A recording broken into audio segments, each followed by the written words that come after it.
Assalamualaikum warahmatullahi ta'ala wabarakatuh. Alhamdulillahi rabbil alamin, wabihi nasta'in, wa ala umuri dunya waddin, wassalatu wassalamu ala ashrafil anbiya'i wal mursalin al muttaqin, sayyidina Muhammadin wa ala alihi wa sahbihi ajma'in akta'in. Amma ba'du. Kami akan membacakan Maulid Tiba yang mana telah dibaca oleh teman-teman kami sebelumnya. Bismillahirrahmanirrahim. Yub'atsu min Tihamah. Rasulullah sallallahu alaihi wasallam diutus oleh Allah Subhanahu wa taala min Tihamah, dari negeri Tihamah, yaitu Mekkah. Baina yadayil qiyamah, di antara saat menjelang datang hari kiamat. Fi dhahrihi alamah, pada punggung Rasulullah sallallahu alaihi wasallam terdapat tanda kenabian. Tudhilluhul ghamamah, bila ia berjalan mendung senantiasa melindunginya. Tuti'u sahaib, awan selalu taat pada perintahnya. Dikisahkan bahwasannya Rohib Nasrani, dia melihat dengan jelas tanda-tanda kenabian Nabi Muhammad SAW sebelum Nabi Muhammad menerima wahyu kerasulan. Rohib itu penasaran. Sehingga apa? Sehingga dia meminta izin kepada Nabi Muhammad SAW untuk membuka bajunya agar supaya mempersilahkan melihatkan tanda kenabian yang ada di kedua bahunya. Sehingga Nabi SAW mempersilahkan apa yang dimaksud rahib tadi. Nabi membuka baju, kemudian terlihat jelas tanda kenabian itu, sehingga rahib mengucapkan kalimat asyhadu an la ilaha illallah wa asyhadu anna muhammadar rasulullah. Itulah tanda kenabian Nabi Muhammad sallallahu alaihi wasallam. Fajriyul jabini layliyudz zawaib. Sekarang membahas tentang postur tubuh Nabi. Fajriyul jabini, dahinya bercahaya bagai fajar. Layliyudz zawaib, rambutnya hitam bagai malam gelap gulita. Alfiyul anfi mimiyul faminuniyul hajib. Alfiyul anfi, hidungnya mancung seperti halnya huruf alif. Mimiyul fami, mulutnya bulat seperti halnya huruf mim. Nuniyul hajib, alisnya melengkung seperti halnya huruf nun. Sam'uhu yasma'u sarirul qalami basarahu ila sab'ati tibaki thaqib. Pendengarannya dapat menangkap guratan qalam lauhil mahfud. Basarahu ila sab'ati tibaki thaqib, penglihatannya tembus sampai ke langit 7. Qadamahu qabbalahum al-ba'ir fa'azala mashtakahu minal mihani wan nawaib. Kedua telapak kaki Rasulullah sallallahu alaihi wasallam dicium oleh unta, maka lenyaplah rasa sakit yang diderita oleh unta tersebut. Amana bihi ad-dabbu wa sallamat alaihi al-ashjar. Amana bihi ad-dabbu, biawak beriman kepada Rasulullah sallallahu alaihi wasallam. Wasallamat alaihi al-ashjar, pepohonan bersalam kepada Rasulullah sallallahu alaihi wasallam.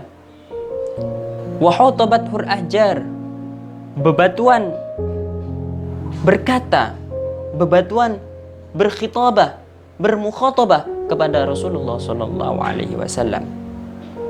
Wa hanna ilaihi al-jid'u hanina hazinin nadib, batang kurma meratap kepadanya, batang kurma meratap kepada Rasulullah sallallahu alaihi wasallam bagaikan rintihan kesedihan seorang pecinta. Yadahu tadharu barakatuhuma fil mata'imi wal masyarib. Kedua tangan Rasulullah sallallahu alaihi wasallam dapat menampakkan keberkahannya pada makanan dan minuman. Qalbuhu la yaghfulu wa la yanamu walakin lil khidmati 'ala ad-dawami muratib. Qalbuhu la yaghful. Hati Nabi Muhammad sallallahu alaihi wasallam tidak lalai. Hati Nabi Muhammad sallallahu alaihi wasallam tidak lupa. Wala yanamu, dan beliau tidak tidur. Walakin lil khidmati 'ala ad-dawami muraqib. Tetapi Rasulullah sallallahu alaihi wasallam hanya mengabdi dan ingat kepada Allah Subhanahu wa taala. In udhiya ya'fu wa la yu'aqib wa in khusima yasmut wa la yujawib. In udhiya, jika Nabi Muhammad sallallahu alaihi wasallam disakiti, ya'fu, Nabi Muhammad memaafkan. Wa la yu'aqib, dan tidak menyakitinya dan tidak membalasnya. Bahkan Nabi Muhammad sallallahu alaihi wasallam membalas kepadanya dengan balasan yang baik. Nabi Muhammad sallallahu alaihi wasallam membalas kepadanya dengan balasan mendoakannya. Itulah Nabi Muhammad sallallahu alaihi wasallam. Wa in khusima yasmut wa la yujawib. Dan jika Nabi Muhammad sallallahu alaihi wasallam khusima, dihina, dicaci maki, yasmut, Nabi diam, Nabi bungkam, wala yujawib, dan tidak menjawabnya. Nabi gak berkata, Nabi gak menjawab. Ketika Nabi Muhammad sallallahu alaihi wasallam dilempar batu oleh masyarakat Taif, dipukuli hingga beliau terluka parah, hingga berlumuran darah, sehingga Nabi Muhammad sallallahu alaihi wasallam mencari tempat aman. Beliau menemukan tempat itu di bawah pohon kurma. Dalam riwayat lain pohon anggur. Kemudian beliau berdoa kepada Allah, "Ya Allah, jangan siksa umatku ya Allah. Ampunilah perbuatan umatku ya Allah." Tiba-tiba malaikat Jibril datang kepada Nabi Muhammad. "Wahai Rasulullah, sungguh keterlaluan umatmu ini, wahai Rasul." Nabi diam. "Wahai Rasulullah, sungguh sangat keterlaluan perbuatan umatmu kepada engkau ya Rasul." Nabi diam. "Wahai Rasulullah, sungguh sangat keterlaluan perbuatan umatmu kepada engkau ya Rasul. Izinkan aku mengutus kedua malaikat penjaga gunung untuk kuangkat gunung Uhud dan kujatuhkan ke atas kepala masyarakat Taif." Mendengar malaikat Jibril berkata seperti itu, kemudian Rasulullah sallallahu alaihi wasallam berdiri dengan tegasnya, berdiri dengan tegar dan berkata, "Jibril, jangan lakukan seperti itu, wahai Jibril. Aku masih mengharapkan mereka mengucapkan kalimat asyhadu an la ilaha illallah wa asyhadu anna Muhammadar Rasulullah. Dan aku mengharapkan mereka melahirkan anak-anak yang mempunyai iman kepada Allah Subhanahu wa taala. Jangan lakukan itu, wahai Jibril."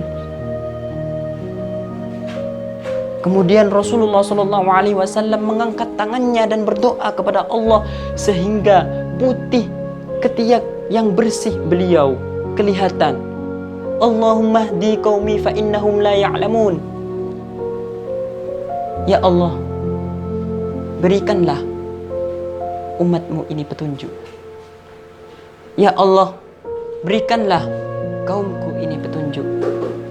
Ya Allah, berikanlah kaumku ini hidayah. Ya Allah, mereka berbuat seperti itu fa innahum la ya'lamun, karena mereka tidak tahu ya Allah. Fa innahum la ya'lamun, karena mereka tidak tahu ya Allah. Itulah balasan Nabi Muhammad sallallahu alaihi wasallam.